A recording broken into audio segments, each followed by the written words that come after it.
Hello friends, welcome to the platform of Deccan IAS. Under करंटच्या सिरीजमध्ये आज आपण 25th लेक्चर पाहतोय.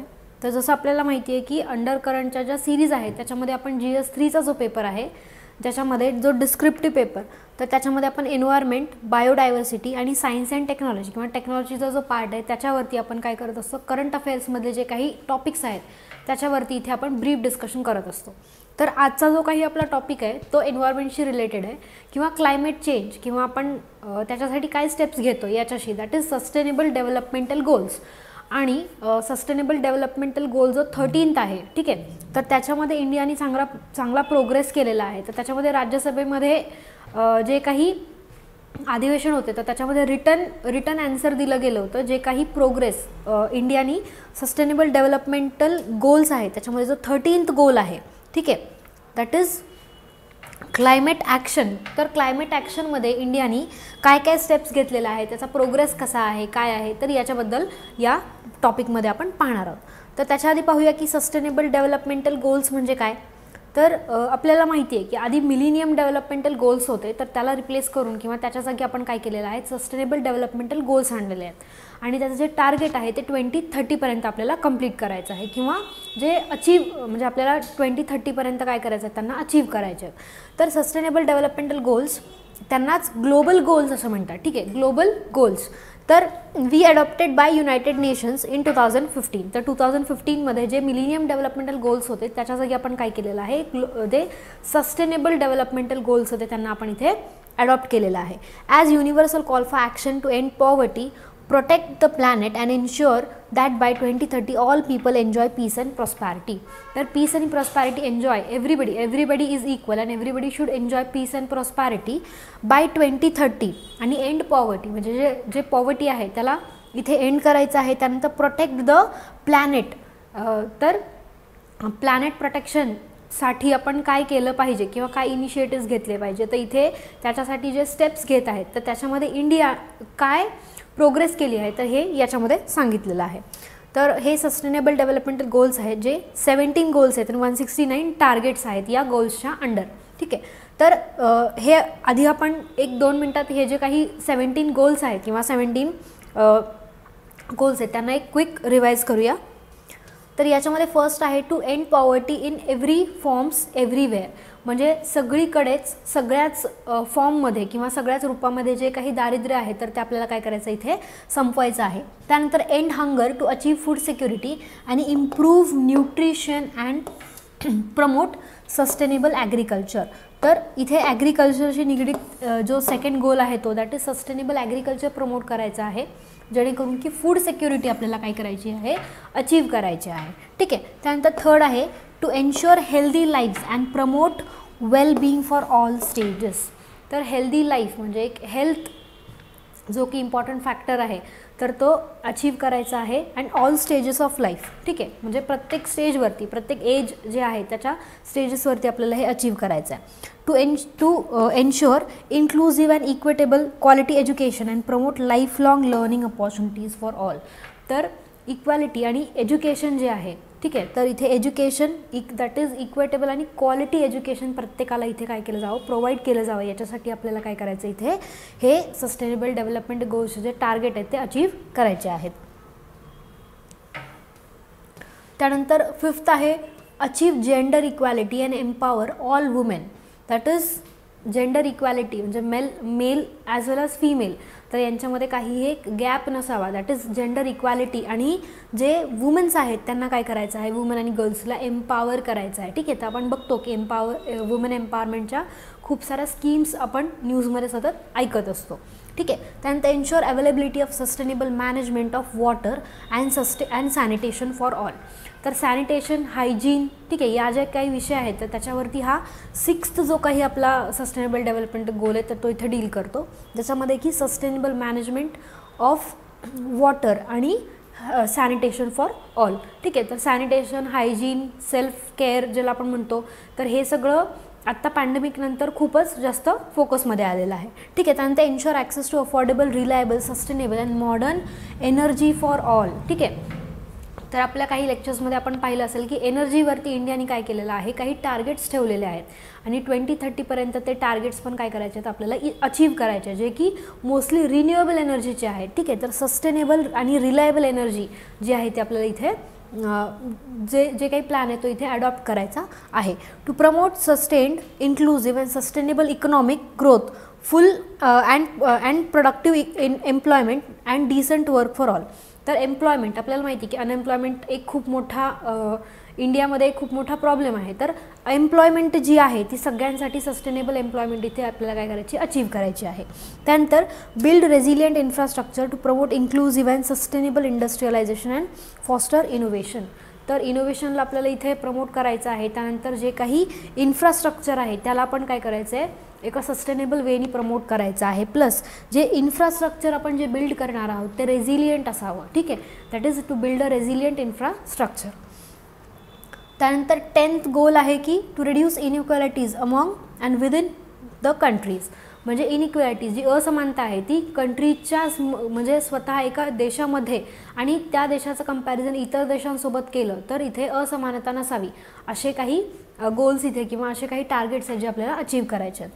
त्यानंतर make cities and human settlements inclusive, safe, resilient and sustainable. तर जे काही ह्युमन सेटलमेंट्स आहेत त्यांना सेफ आणि रेझिलियंट बनवायचं आहे. त्यानंतर ensure sustainable consumption and production pattern. तर जे कन्झम्पशन आणि प्रोडक्शन पॅटर्न आहे तर आपल्याला माहिती आहे की प्रोडक्शन आणि कन्झम्पशन आर लिंक्ड.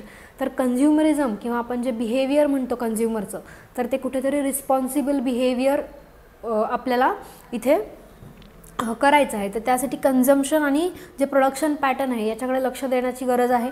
त्यानंतर take urgent to action to combat climate change and its impact. तर याच मुद्द्यावरती आज आपण बोलणार आहेत की इंडियाने क्लायमेट चेंजमध्ये काय कॉन्ट्रीब्युशन्स केलेले आहेत आणि त्याच्याचबद्दल जे राज्यसभेमध्ये चर्चा झाली होती किंवा एक रिपोर्ट दिला गेला होता की काय प्रोग्रेस केलेली आहे. तर क्लायमेट चेंजसाठी आपण काय काय केलेलं आहे किंवा आपण काय करायची गरज आहे पुढे. ठीक आहे, त्यानंतर conserve sustainability use and oceans and marine resources. म्हणजे आपण जे ब्लू इकॉनॉमी म्हणतो दॅट इज मरीन रिसोर्सेस, तर त्याला कन्झर्व करायचं आहे आणि प्रॉपर ज्युडिशियस यूज करायचा आहे. तर त्यासाठी आपण काय करणार आहोत. त्यानंतर 15th आहे protect, restore, promote sustainable use of terrestrial ecosystems, sustainably management forest, combat desertification and halt the reverse land degradation and halt biodiversity loss. तर थोडक्यात काय की जे काही बायोडायव्हर्सिटी आहे किंवा एन्व्हायरमेंट इकोसिस्टम आहेत त्यांना टोटली कन्झर्व करायचं आहे, जिथे की त्यांचा लॉस होऊ नये हे आपल्याला इथे जास्तीत जास्त लक्ष द्यायचं. त्याच्यामध्ये फॉरेस्ट आहेत, टेरेस्ट्रियल, ॲक्वॅटिक सगळे हॅबिटॅट्स आहेत.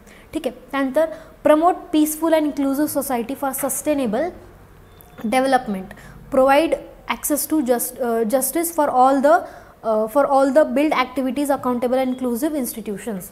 तर एक ज्युडिशियल सिस्टीम जी काय करेल की पीसफुल आणि इन्क्लुझिव्ह सोसायटीजला काय करणार आहे की एक इन्क्लुझिव्ह इन्स्टिट्यूशन्समध्ये एक इफेक्टिव्ह अकाउंटेबल जी एक इफेक्टिव्ह असेल आणि अकाउंटेबल पण असेल. ठीक आहे, अशी एक ज्युडिशियल सिस्टीम. त्यानंतर strengthen the means of implementation and revitalization of partnership among the sustainable development. तर थ्रू पार्टनरशिप आपण काय काय नवीन गोष्टी करू शकतो आणि एक सस्टेनेबल डेव्हलपमेंटचं जे काही आपलं गोल आहे ते कसं अचीव करू शकतो. तर हे आपले 17 सस्टेनेबल डेव्हलपमेंटल गोल्स आहेत. तर याच्यामध्ये जो 13th वाला आहे दॅट इज क्लायमेट चेंज किंवा क्लायमेट चेंजसाठी किंवा क्लायमेट ॲक्शनसाठी आपण काय केलेलं आहे. तर बघा की a set of 17 SDGs which are recognise the action in one area will affect the outcomes in the others and developments must be balanced. तर आपण पाहतो की एकीकडे जर पोल्युशन जास्त होत असेल तर त्याच एरियामध्ये नाही तर त्याच्या सराउंडिंग एरियाज जे आहेत ते सुद्धा काय होतात तिथे इफेक्ट होतात. तर सेम वे जर एकीकडे एखाद्या कंट्रीमध्ये काही बदल घडत असेल तर तो जो काही बदल आहे तो सगळ्याच कंट्रीवरती कुठल्या ना कुठल्या पद्धतीने तो काय करत असतो तिथे इफेक्ट करत असतो. तर सेम वे कुठला की सोशल, इकॉनॉमिक आणि एन्व्हायरमेंटल सस्टेनेबिलिटी अचीव करण्यासाठी हा जो काही बदल आहे त्याच्यामध्ये जो काही बॅलन्स आहे तो आपल्याला इथे मेंटेन करायचा आहे. त्यानंतर countries have committed to prioritise the progress. म्हणजे आपली प्रत्येकाची एक प्रायोरिटी लिस्ट असते. तर त्याचप्रमाणे इथे काय करायचं आहे की प्रायोरिटी लिस्ट सेट करून आपले जे काही प्रोग्रेस आहे त्याच्याकडे आपल्याला जायचं आहे. त्यानंतर the SDGs are design to end poverty, hunger, AIDS and discrimination against women.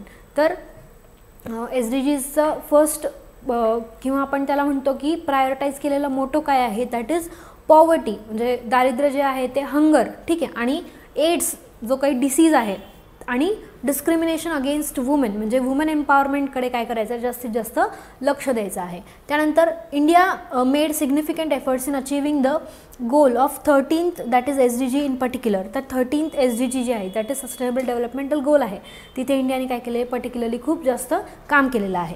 That is goal calls for taking urgent actions in combat climate change and its impact. ठीक आहे, तर प्रोग्रेस काय आहे की 2020 that is India achieved its pre-2020 voluntary goal.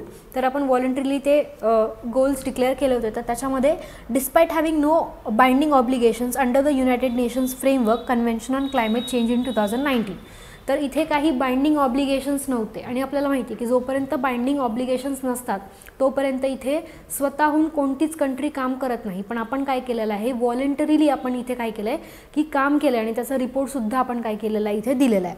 That is India announced its voluntary goal to reduce the emission intensity of its GDP by 20 to 25% in 2020 comparison to 2005 levels. तर आपण स्वतःच सांगितलं होतं की आम्ही 20 ते 25% जे काही आमचं कार्बन इमिशन आहे ते कमी करू, आणि वी हॅव डन दॅट. तर India submitted its nationally determined contribution to that is UNFCCC in 2015 including reducing the emissions of its GDP by 33 to 35%. तर 33 to 35% आपण इथे काय केलेलं आहे, रिडक्शन केलेलं आहे फ्रॉम 2005च्या लेवल्सपासून. त्यानंतर achieve about 40% cumulative electric power installed capacity from non fossil based energy resources by 2030. तर जे काही नॉन फॉसल बेस्ड फ्यूल्स आहेत, म्हणजे रिन्युएबल एनर्जी, तर याच्यापासून आपण काय केलेलं आहे की रिन्युएबल एनर्जी रिसोर्सेसपासून 2030पर्यंत आपल्याला काय करायचं आहे, 40% जे काही आपलं इलेक्ट्रिसिटीचं जे काही रिक्वायरमेंट आहे ते आपल्याला फुलफिल करायचं आहे.